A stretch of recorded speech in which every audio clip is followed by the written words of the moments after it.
Desde Washington, Víctor Mosquera, el abogado del precandidato presidencial y senador Miguel Uribe Turbay, víctima de un atentado sicarial el pasado 7 de junio, solicitó a la Corte Interamericana de Derechos Humanos medidas cautelares dirigidas a Miguel Uribe, su familia y al Partido Centro Democrático.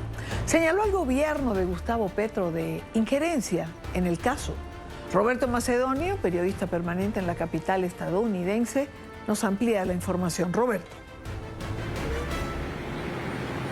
Sí, ¿qué tal? Y Dani, hace minutos que salía de la Corte Interamericana de Derechos Humanos el abogado del senador Miguel Uribe, quien sufrió ese brutal atentado y, la verdad, ha pedido con mucha contundencia a la Corte que adopte medidas cautelares sobre el senador, sí, también sobre su familia para garantizar la seguridad y no solo eso, sobre el Centro Democrático como partido político. Asegura que están siendo señalados por parte del gobierno de Petro, a quien acusa de crear un clima de tensión y de inseguridad en el país. Por eso tiene que recurrir a la Corte Interamericana de Derechos Humanos para que apliquen medidas cautelares ante el riesgo que sigue existiendo en la campaña política debido a los discursos de odio que se realizan, dice el abogado, no solo por parte de Petro, sino también por parte de otros altos funcionarios del gobierno de Colombia.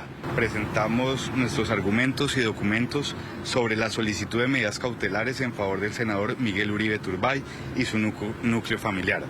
Asimismo, queremos dar a conocer que se presentó una solicitud de medidas cautelares colectivas en favor del Partido Centro Democrático, también por los hechos ocurridos y de cara a las elecciones del próximo año.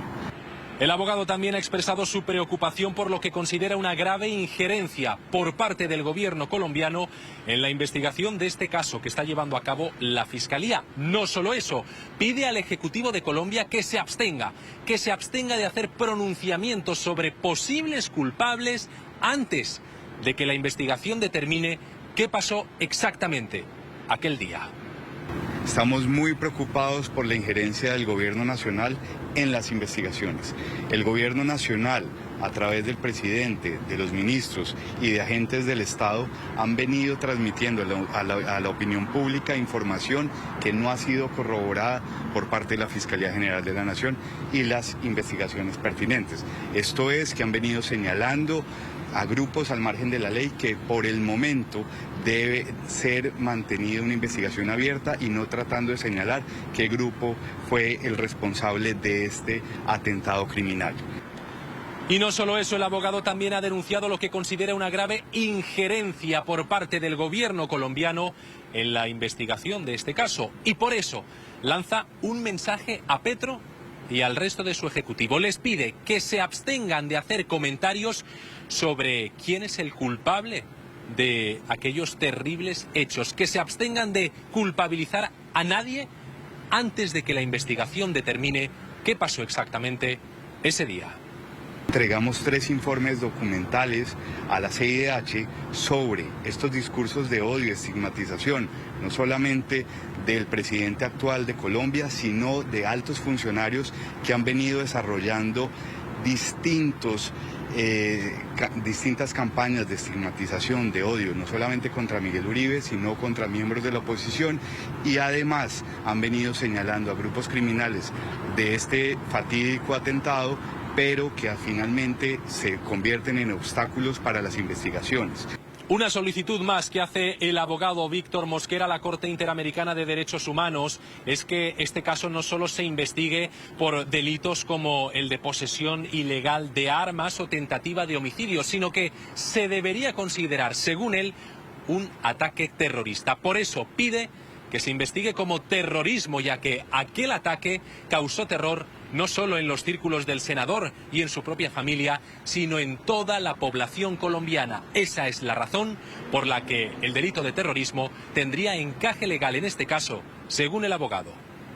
Solicitamos a la Comisión Interamericana, insta al Estado colombiano a aplicar las leyes más fuertes respecto a los responsables de este atroz delito, es decir, Queremos que se les impute no solamente la comisión de tentativa de homicidio y otros delitos como el porte ilegal de armas, sino también se les adecue sus conductas a terrorismo. ¿Por qué terrorismo? Porque generaron pánico en la población civil y a los miembros de la oposición. Una última cosa, el abogado Víctor Mosquera también es quien lleva el caso de Álvaro Uribe Vélez a nivel internacional, el caso del expresidente colombiano. Por eso ha expresado en declaraciones a este medio su preocupación por lo que considera una grave violación del derecho de la privacidad del expresidente Álvaro Uribe Vélez al admitir la juez del caso las escuchas ilegales que se produjeron sobre su cliente. Hay que tener en cuenta que el abogado nos dice también, y esto es muy serio, que existe preocupación en el Departamento de Justicia de Estados Unidos y en el Departamento de Estado ante lo que se considera una violación del debido proceso en el caso del expresidente Álvaro Uribe Vélez. Por cierto, que según Víctor Mosquera, tienen en su equipo jurídico, en este caso, la oportunidad todavía de apelar. Se apelará esa decisión de la juez en primera instancia con el objetivo de que Álvaro Uribe Vélez sea absuelto. La información desde Washington con Marco Granda y Roberto Macedonio para NTN 24.